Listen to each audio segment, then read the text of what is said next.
अस्सलामुअलैकुम, आप देख रहे हैं C1 न्यूज और मैं हूं इफ्सा फारूक। आइए चलते हैं आज की ताज़ा तरीन अपडेट्स की तरफ।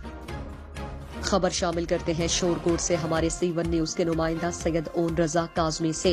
शोरकोट की सियासी और समाजी शख्सियत और पाकिस्तान तहरीक इंसाफ के रहनुमा मेहर फहद इरशाद भंगो की क़यादत में पंजाब स्कॉलर्स यूनियन के सदर की मुलाकात वज़ीर आला उस्मान बुज़दार के फोकल पर्सन जनाब अजहर मुशवानी से वज़ीर आला हाउस में करवाई गई, जिसमें शोरकोट से एमफिल रियासी के प्रोफेसर नवीद कमर भंगो भी मौजूद थे।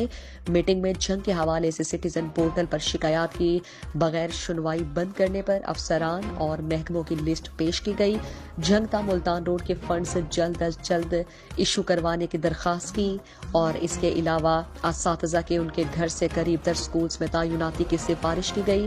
फहद इरशाद भंगो का कहना था कि हम यहाँ लाहौर वज़ीर आला हाउस में जंग, शोरकोट और खासकर मोजा भंगो की आवाज़ है।